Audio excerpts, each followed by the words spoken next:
Shauna.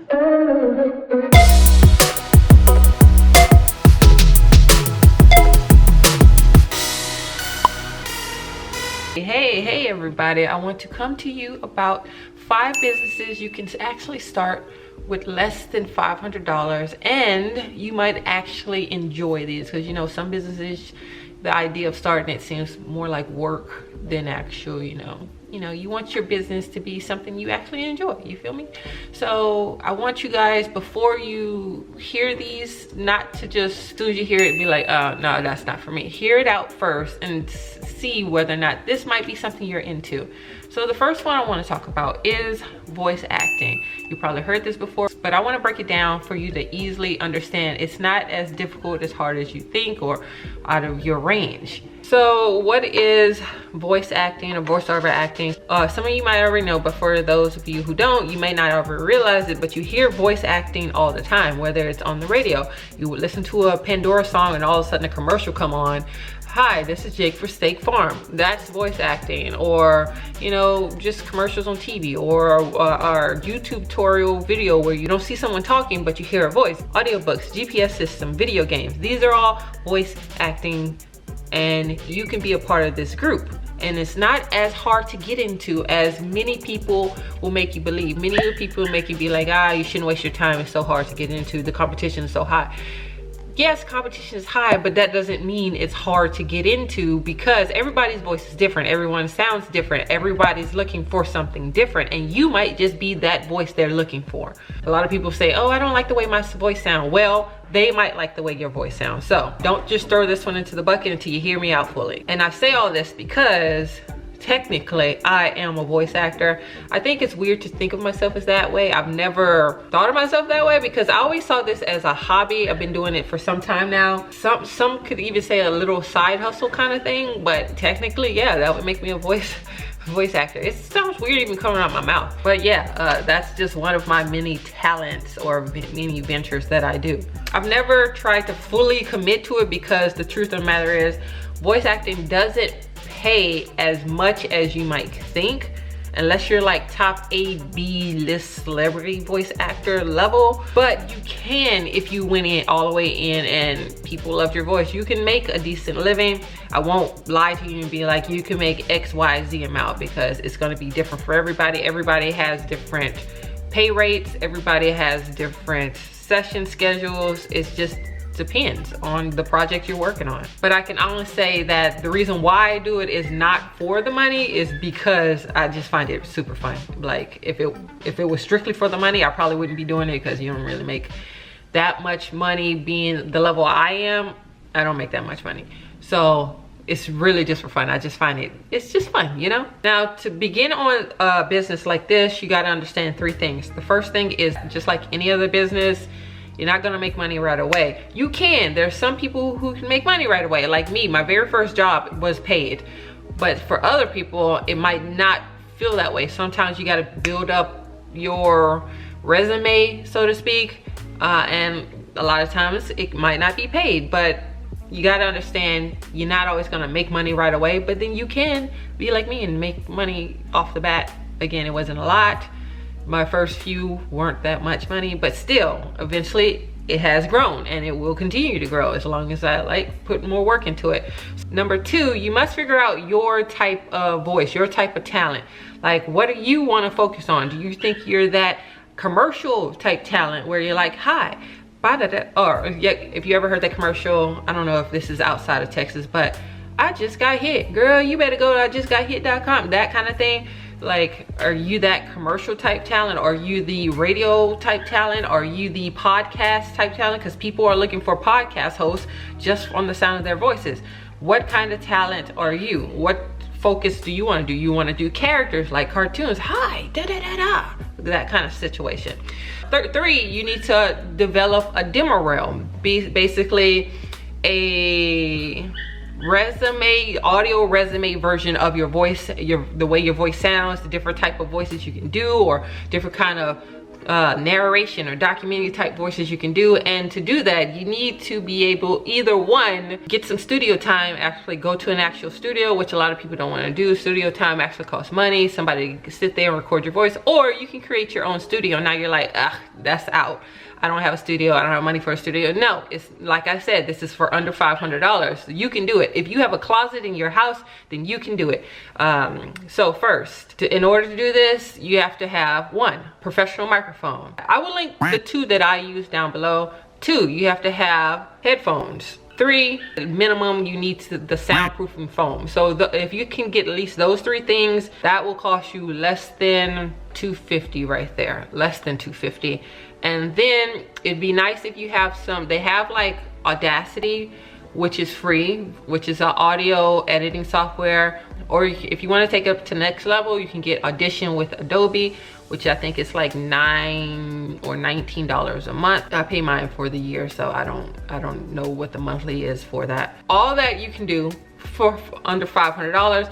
Now the places you're like, well, if I do that, like if I start out, how do I, you know, like get my voice out there, like get people to choose me as for their projects? There's places you can go, like, I know you guys hear these all the time, like Fiverr. You can set up a profile with your voice and all your things like that. To me, it's a little harder to get discovered on Fiverr because there's so many people out there. So that's why I tend to, if you want to do that, I say gravitate more to Upwork. Upwork is where you can audition for specific projects. So Upwork is a good one. And then there's actually 2 more companies that I know personally, but I don't know if I'm allowed to talk about it because I'm currently working with them. And since it's so early in the project, I don't know how much I'm allowed to say, because you know how they be like, oh, don't announce anything until it's official kind of situation. So I don't know if I'm allowed to say what they are. So I won't mention it. I don't want to mess nothing up for me. But so once it comes out, then I'll mention it to you guys with the other companies that I work with. Finally, I want to say maybe consider getting an agent. Now you're like, oh man, that sounds complicated. No, it's not. Just Google voiceover actor agents. You can just, as simple as sending them an email, say, hey, I want you to represent me because XYZ, because 1, 2, 3. And it is completely and 100% free to get represented by agent. They should not ever charge you a thing to be your agent. If they are trying to charge you, it is a scam. No exceptions. Don't get sucked in where they're like, well, yeah, we'll be your agent, but we want you to pay to take this class with us, our agency. No, it's a scam. You never have to pay to get represented by agent. The way it works is that they represent you and they're like, okay, let me go find a job for you. Hey, I found this people who want to work with you. Okay. And then once they pay you, I get a percentage of whatever money you get paid from the job. That's how they work. They take a percentage of the money you get paid. That's how they work. So don't fall for no scams, yo. Again, but I do want to preface and say that getting an agent is not required for you to get jobs. There's plenty of auditions you can do on your own, find them on your own, and not have to pay nobody none of your money. So yeah, one business you can start on your own. Okay, so the next one I would like to talk about is the vending machine business. So, you know the vending machines, you go to a park or you go to, you know, a doctor's office and there's a vending machine in the lobby. You ever thought about owning one of those and putting it in somewhere and stocking it up and having people buy stuff and you collecting the money? Yeah, so you're like, you might be thinking, well, a vending machine, that's gotta be way more than $500. Technically, yes, a brand spanking new vending machine from the assembly line, it could hit you a couple grand, or you can always find them for sale from other people at dramatically discounted rates. For instance, I challenge you to go to Facebook Marketplace, type in vending machine, and bet you can find one for $500 or less. Because there are people who, after a while, get tired of the vending machine business and like, I just want to sell this, I just want to get rid of it. Somebody come buy this from me. And the thing about it is that you're like, well, if business is doing so well, why would they sell it? It's a lot of, I wouldn't say it's a lot of work, but it's a lot of effort to do vending machines, especially if you have multiple vending machines and say they're like scattered throughout the whole city. That's you every week driving throughout the entire city, filling them up, taking them out.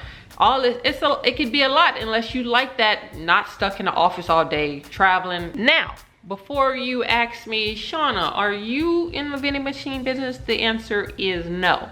I have been researching it for the last 2 years, and I've been like, should I do it? Should I not? Should I do it? Should I not? And I'm like, well, Shauna, you got so many things going on, so many ventures and stuff you invested into. Why won't focus on those before you start taking on this another thing?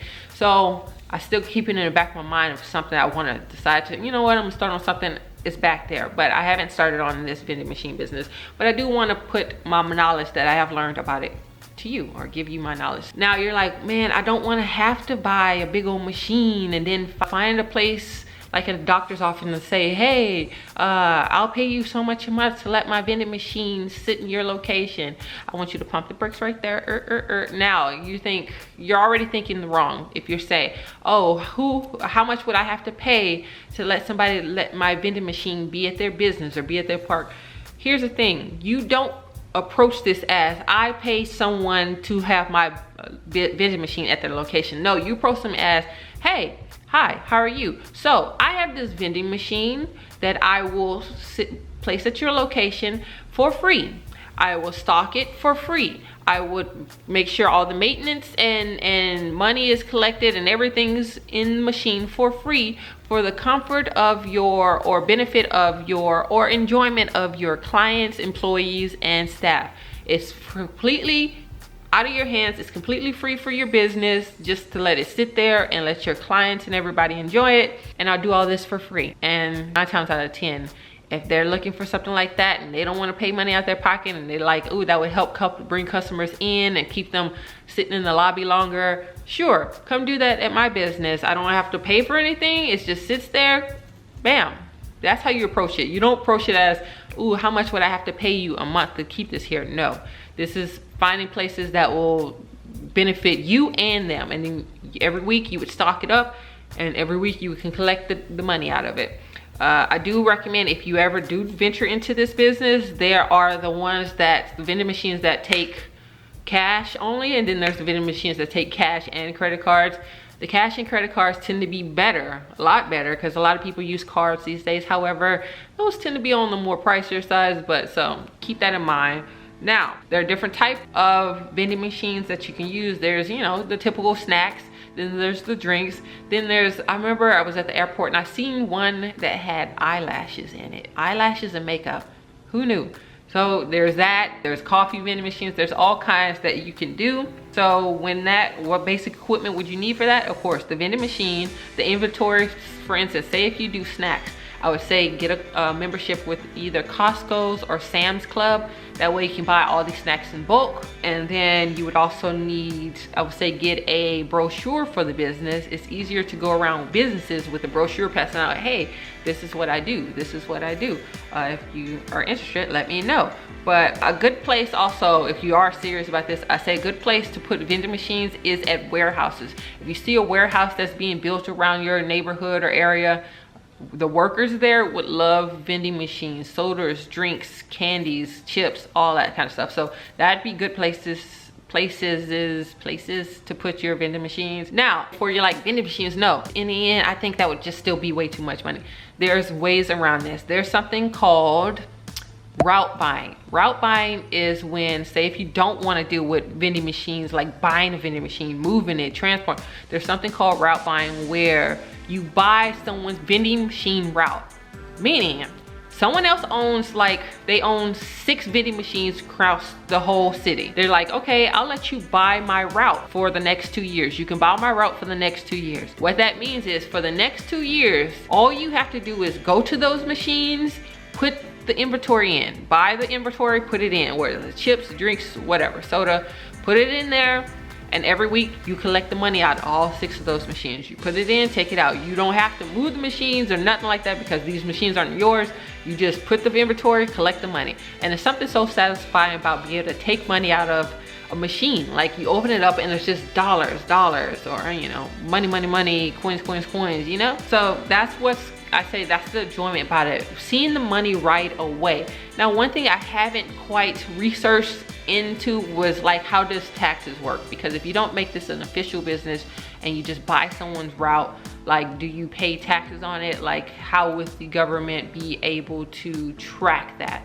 So I didn't go into much research about that. I just, from a financial standpoint, would it be profitable? And from what I've looked into, it can be. It's all about finding the right location and right inventory for that location. Next, I want to get into travel guide. Now, the first thing you might think is like Hollywood giant tour bus, foreigners or out-of-staters on a bus traveling through the city. Look at the stars. No, get that out your brain. I'm not talking like that. I'm talking about on a much smaller scale. I'm talking about tour guide for your city. Here's the thing. People are always moving to your city or out your city, or like, for instance, I live in Texas, specifically Houston, Texas, and I'm telling you, like crazy, people are moving out here all over, from California, from New York, Florida, Colorado, everywhere. And a lot of times they're like, I don't know the city that well. And that's where you come in.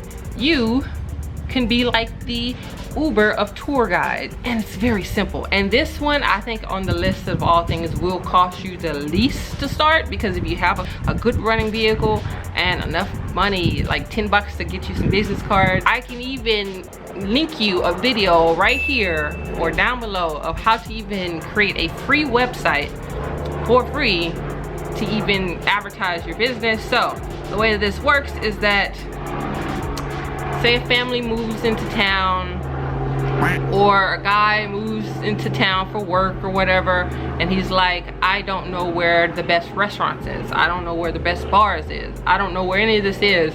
You can be like, I will pick you up, travel around the city, showing you this, showing you that, showing you over here, showing you that way. Now, like, if you're a woman and you're like, well, that seems unsafe to me. Well, first off, there's a lot of Lyft drivers and Uber drivers who do this all the time. So you guys are probably like, oh, we got this.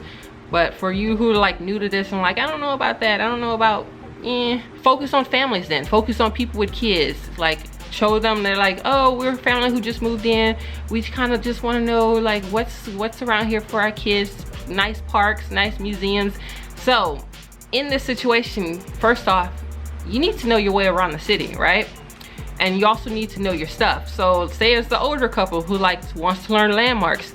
It's not about just driving them around. You need to know your stuff. You're like, okay, this is the monument of so and so did this here, and this is famous over here in Houston or California, or wherever city you're in for You need to know your stuff. You can't just basically be a taxi driver. You don't have to have the headset, but you need to be like, hi, okay, if you look over here to your right, we're around the corner here, Basically, know your stuff is all I'm trying to say. If you want to jump into this business, I would like you to consider, first and foremost, like all of the other ones, but specifically this one, this is both a job and a lifestyle, because this can be an all-day thing, everyday thing. So consider this would be a lifestyle less than just a job, because this kind of stuff you would have to do research. Like, if say you're a guy driving somebody and you're like, this other guy is like, oh, I want to know the best party places.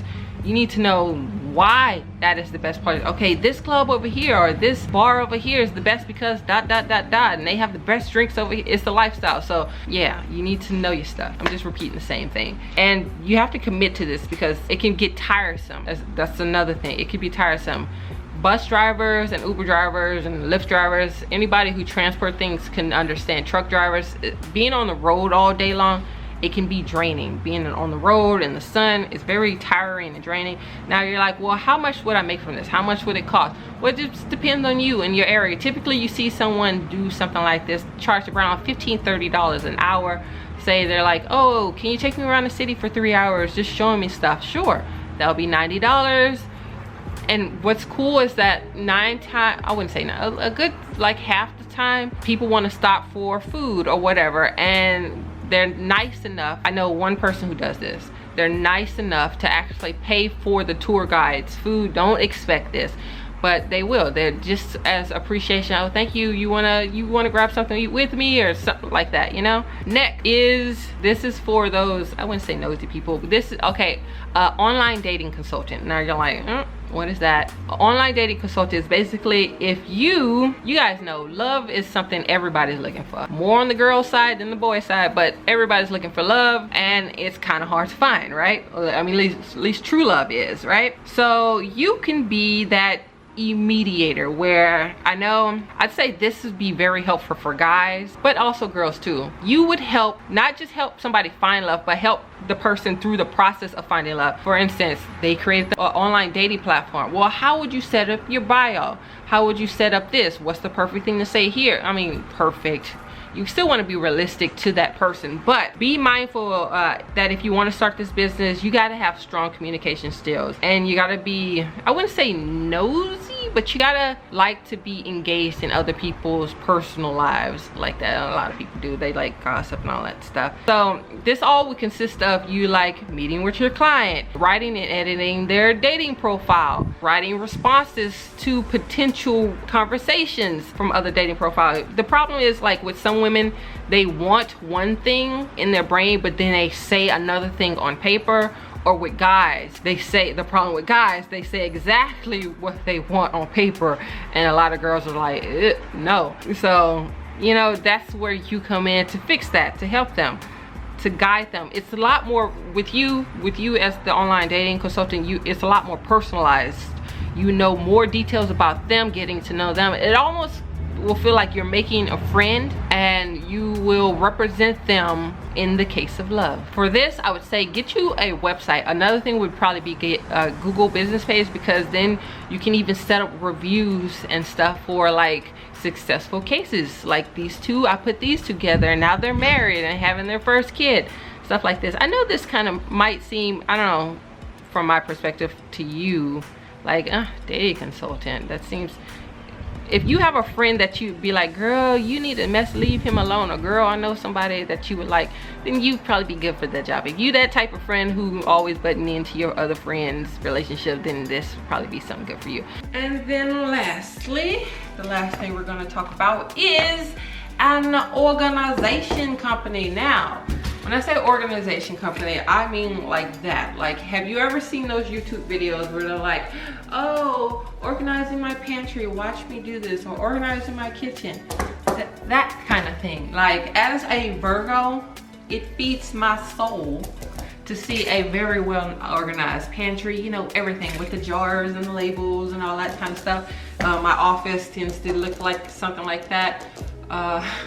That pantry over there tends to look like some of that. Most of the time, right now it's a little messy, but that kind of thing. Have you ever thought about starting a business like that? Literally being like, oh, and a good thing, one thing about this is starting an Instagram page for like before and after. Look how messy my pantry looked before.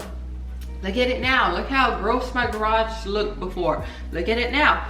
This is for people who really like organizing things and having things in, you know, areas. Like, certain things do irritate me when stuff is not where it's supposed to be, and this could be for you.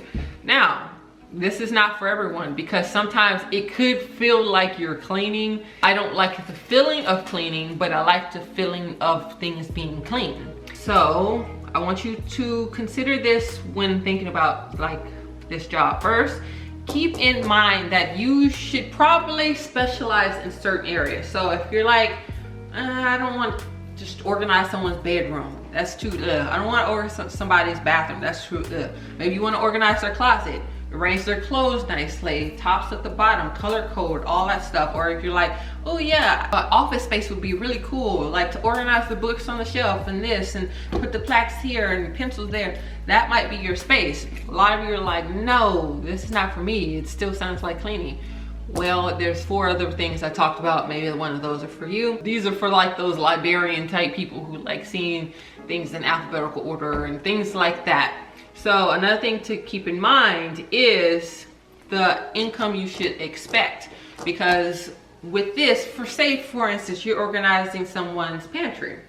Like, it's more than just, oh, placing the bread over here or the rice over here and the canned goods there. You might want to also, like I said earlier, getting jars and getting labels. So what you would do then is not only say, hey, for my services, it would be this amount of dollars, but give me also a budget of how much do you want to spend fixing your pantry nicely. Give them tiers, like top tiers, like for this level of organization, is this gonna be this much? For this level, you want just organized, no buckets, no bins, no like this is how much it's gonna be. If you want the bins, this is how much it's gonna be. If you want the bins with the labels, if that's how you want it. If you want a custom shelf, this is how much it's gonna be. That situation. It's easier to start this one because it wouldn't require too much money out of pocket firsthand, because again, you're organizing someone else's stuff. And then for any materials that you would need to make it look nice, they would be paying for. So this would be a good business. That's why I say just start you an Instagram page, maybe even a Facebook business account, and then a lot of before and after pictures, a lot of ratings would do well. It don't even have to, when you first start this, it doesn't have to be other employee or other like random customers. You can like, hey mom, let me organize your kitchen and do before and after. Let me organize your closet and do it before and after, and post those things first. Hey little sister or big brother, let me organize your garage and your tools and do some before and after pictures. Slowly expand that to where that could end up being your full-time job. Okay, I'm gonna go. This is long enough, so I'll see you guys later. I'm out.